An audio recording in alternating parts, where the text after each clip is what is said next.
Welcome to the Chalmers Street S3 training. You made it. So now at this point, you've learned quite a few techniques, problem statements, waste walks, how to do a 5 whys analysis. All of this is going to come together inside of the S3 problem-solving method we're going to provide.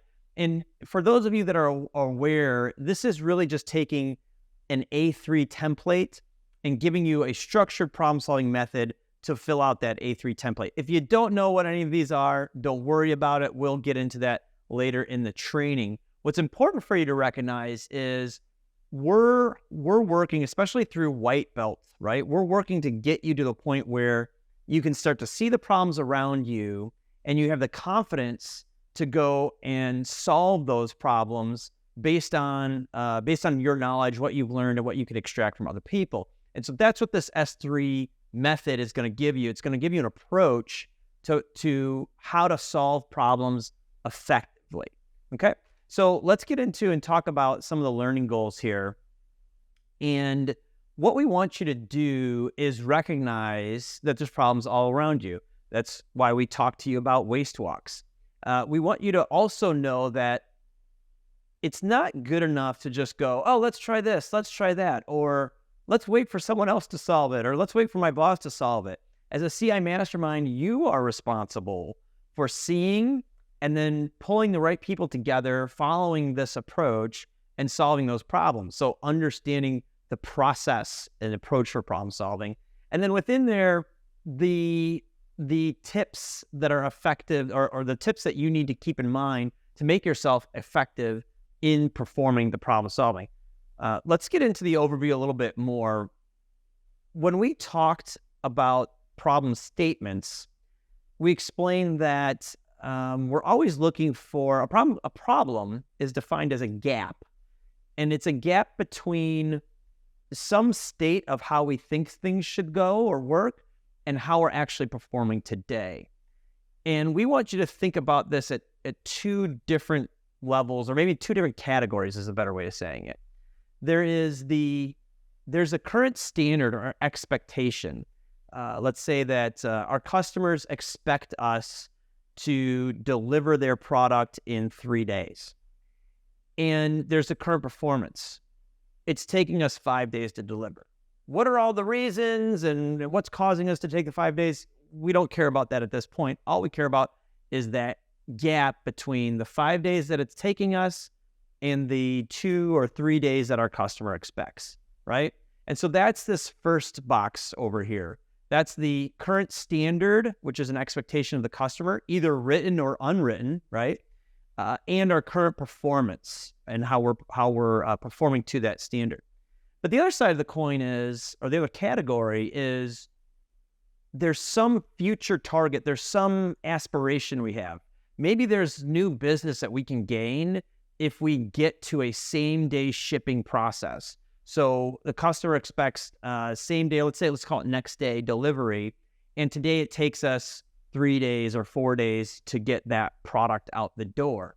That's a future target versus our current reality, and that is just as appropriate. It's just as appropriate to utilize this S3 problem solving for that future opportunity as it is to resolve the current problem.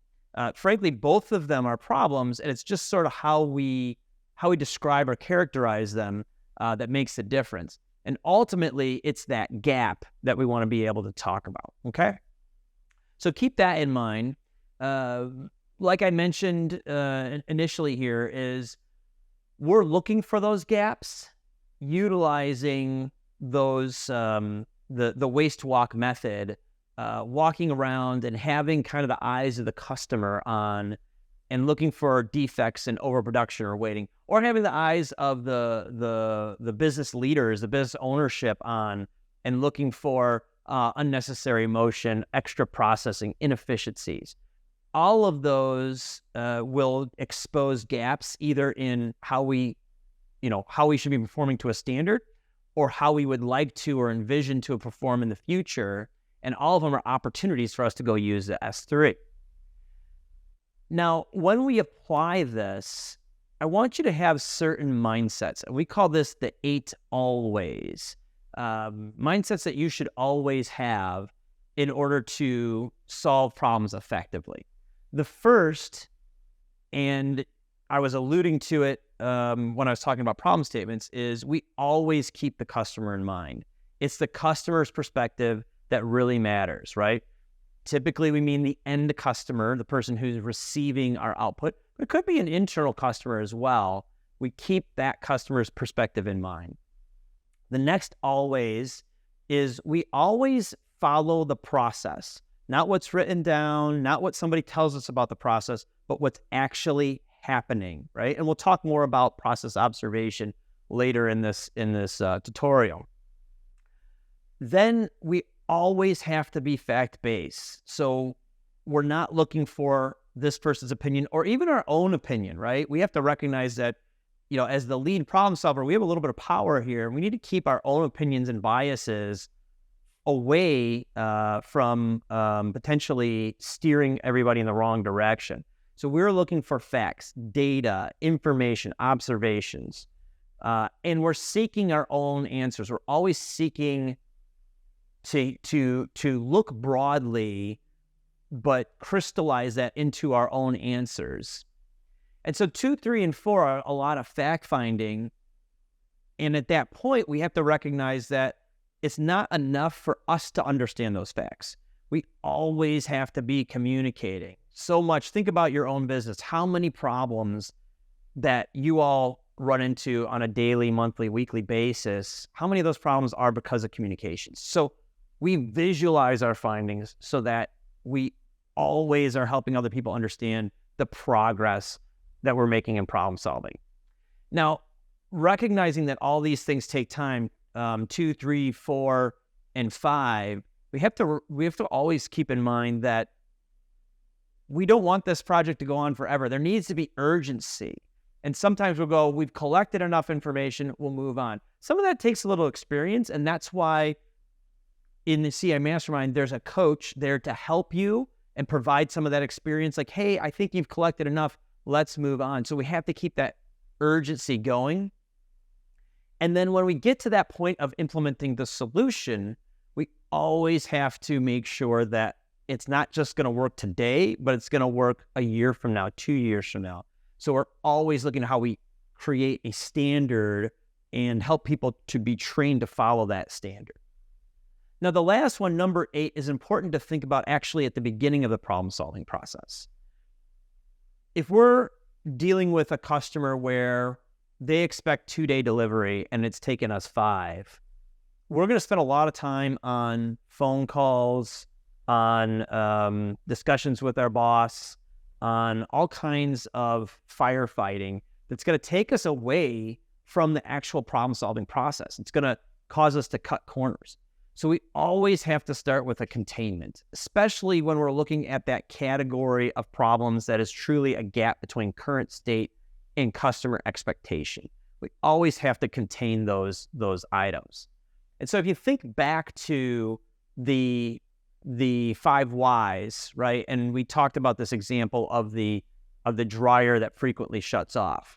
And we really drilled into you that, if our solution is that we're only going to run this dryer for a limited time so it doesn't shut off, that's a Band-Aid, okay? And so we really drilled in that you got to go all the way down to, what's the root issue? Well, it's the twisty, turny ductwork that leans outside, and it's creating places where lint builds up and causes our dryer to overheat. So we want to fix that. Well, that's great. But it might take a week, a month, 2 months to get different contractors in to look at pricing, right? I don't want to wait that long, especially if I have a dryer that's overheating. And so I'm going to need to take a containment, which is at the top end of our 5Y exploration. I'm going to have to take a containment solution in the short run so that I can reduce the pressure, so I can think more about the problem, and I can do the work with probably a longer term solution that's going to fix it more permanently. So we always start with the problem solving, with the containment activity, okay? So let's leave it at there. This just gives you a nice introduction into what you're going to be learning. We'll get into more of the mechanics. Keep in mind, right, we're looking for a category of gap between, how we perform, what customer expects, or how we'd like to perform and what we're doing right now. We're using all the tools, 8 wastes, problem statements, 5 whys inside of this process. And we have to keep in those mindsets, those 8 always, as we go through the problem-solving methodology. Okay? So look forward to talking with you more in these upcoming modules, and we'll leave it there for now. Thank you.